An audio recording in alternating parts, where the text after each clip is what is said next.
Olá, pessoal! Eu sou a psicóloga Natana, mãe do Pedro, e aqui neste canal eu falo sobre criação de filhos e como a gente pode promover uma infância saudável, tanto para os nossos filhos, quanto também para que a gente possa revisitar a nossa infância e cuidar daquilo que talvez não foi devidamente cuidado e que impacta até hoje em quem nós somos, em como nós nos relacionamos. E o vídeo de hoje tem tudo a ver com isso, porque ele é inspirado num post que eu fiz essa semana no meu Instagram, @moods.com.br. Eu vou ler para vocês o post e também os comentários que mais me chamaram a atenção, que as pessoas me pediram mais explicações e que daí cabe justamente a gente fazer isso neste vídeo, pensando que é o propósito dessa rede social.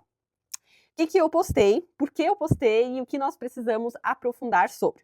Postei o seguinte: quando você encobre as faltas do sua companheiro, companheira, para proteger seus filhos, na verdade você não os protege. Você só protege o egoísmo de quem deveria estar fazendo o seu papel como mãe e pai. Por que eu postei isso, gente? Eu vejo muitas situações envolvendo os filhos em que ou o pai ou a mãe comete várias negligências emocionais que impactam diretamente como a criança vai se sentindo, como ela vai sendo, como ela vai se comportando. E a outra pessoa do relacionamento, que deveria zelar pela criança, muitas vezes vai para uma lógica de proteger, de encobrir, de justificar, de passar pano, digamos assim, para o comportamento de quem está sendo egoísta, de quem está sendo negligente, na lógica de que pelo menos daí eu protejo meu filho, por exemplo, de não ver como o pai dele é, de não se sentir talvez tão desamparado, tão rejeitado. Mas fato é que quando nós paramos para analisar, gente, isso é reflexo de uma coisa muito maior. Porque quem, enquanto pai ou mãe, é assim com os filhos, é porque também é assim no relacionamento amoroso. Não tem como uma pessoa ser super dedicada no relacionamento amoroso, se importar, nananã, e com os filhos não ser nem aí. Geralmente é uma extensão inclusive de como funciona o relacionamento inicialmente dos pais, que obviamente depois vai gerando repercussões muito maiores para como os filhos vão se sentindo nessa família, como que as coisas vão repercutindo na vida dos filhos. E os comentários que eu recebi, eu vou ler aqui com vocês para justamente explicar várias questões, porque inclusive podem ser as mesmas dúvidas, as mesmas questões que estão acontecendo na vida familiar de vocês. A primeira questão que uma seguidora colocou é a seguinte: e como dizer a verdade a uma criança? De que forma que ela possa entender e perceber a situação de acordo com a idade dela?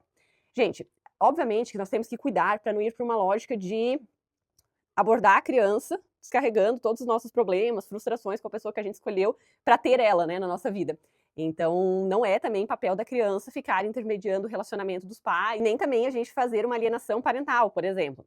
A ideia é que a gente apenas não distorça o instinto da criança, porque se a criança ela tem um pai ou uma mãe negligente, ela sente essa negligência. O que não pode é, à medida que ela está sentindo isso, a outra pessoa ir lá tentar proteger esse adulto que está fazendo isso com a criança, dizendo, ah, não dá bola, teu pai é assim mesmo, ou ele vai melhorar, ele isso, ou é porque isso, e nananã, e nananã, que na verdade só vai fazendo a criança ficar confusa do que ela sente versus uma imagem que está sendo vendida, às vezes, de algo que não é real sobre o pai ou a mãe dela.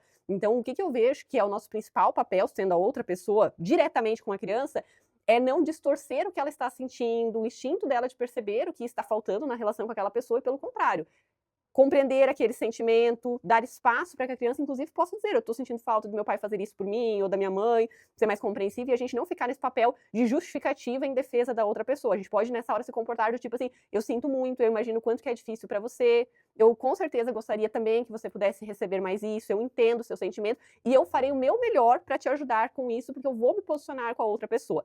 Que daí entra, inclusive, o outro comentário que eu recebi, tá?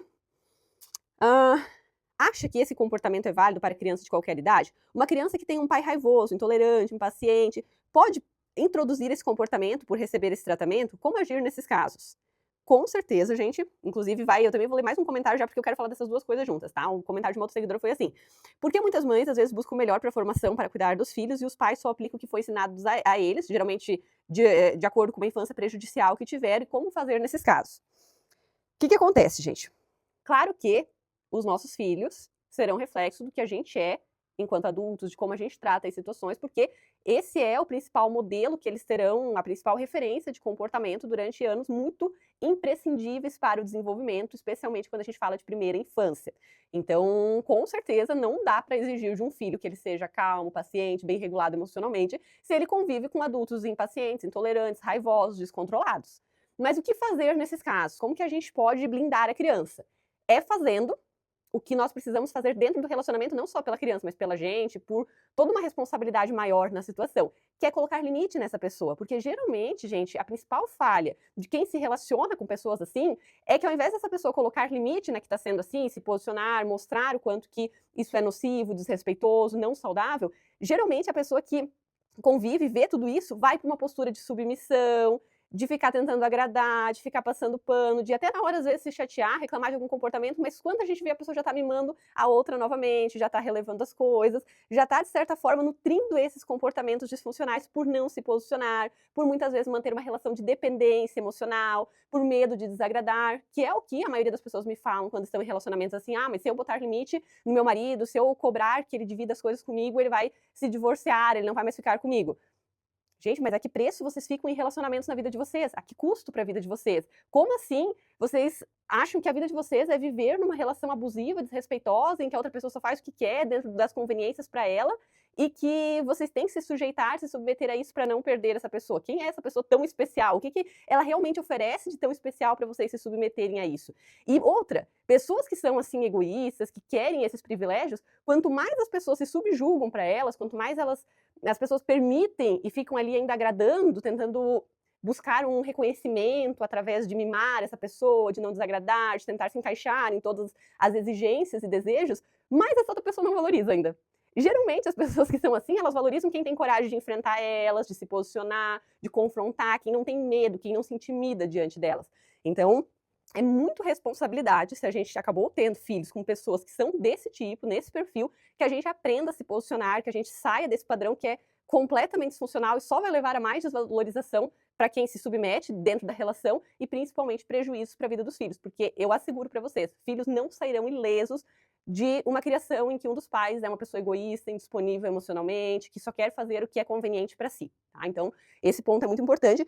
E o outro ponto que a outra seguidora colocou de como fazer quando só a mãe está procurando muitas vezes esse conhecimento, a gente sabe que, infelizmente, hoje em dia ainda é a realidade, as mães costumam consumir muito mais conteúdos, lerem, pesquisarem, investirem muito mais tempo e energia nessa questão de compreender o que a infância dos filhos precisa, como que a gente pode conduzir as coisas de uma maneira mais respeitosa, como quebrar ciclos. Inclusive, falo muito isso no meu livro, O Encontro com a Criança Interior, vou deixar aqui na descrição desse vídeo para quem ainda não conhece, e também o livro sobre criação de filhos, porque eu vejo que é um como muito importante para quem se importa com essas questões, de a gente ler, mergulhar, se aprofundar realmente em todos os pontos mais essenciais da infância. O que eu tenho a dizer sobre isso, gente? É novamente a questão de se posicionar, porque por que a outra pessoa vive nesse comodismo de que ela acha que ela não precisa evoluir com as coisas? Talvez ela não vai ter a mesma habilidade, vamos pensar nessa lógica de pai e mãe, de ver as mesmas coisas que instintivamente as mães tendem a perceber no geral. Também não passando pano para todas as mães, porque tem muitas mães também insensíveis, tá, gente? Inclusive, talvez vocês tiveram mães insensíveis na vida de vocês e têm dificuldade até hoje de lidar com N questões por conta disso. Mas fato é que quando vocês decidem ter filhos com alguém, essas coisas têm que ser acordadas, negociadas e cobradas. Eu, Natana, sou psicóloga, mas nem por isso a responsabilidade é só minha de olhar para as necessidades emocionais do Pedro, porque eu já estudo sobre isso, já trabalho com isso. Eu converso com o Gabriel, eu cobro várias posturas da parte dele, me posiciono no sentido assim, olha, você passou por isso na tua vida, mas entenda que isso não é saudável, é importante cuidar com isso, com aquilo, nananã, porque tem essas consequências para a vida. Eu estou sempre participando, compartilhando, mostrando, explicando. Quando eu escrevo um livro, eu compartilho N questões com ele. Quando eu estudo alguma coisa, eu compartilho. Ele também comigo. Muitas vezes ele vem tirar dúvidas, ó, nessa situação. Ou tipo, vi tal vídeo na internet, o que tu acha sobre isso?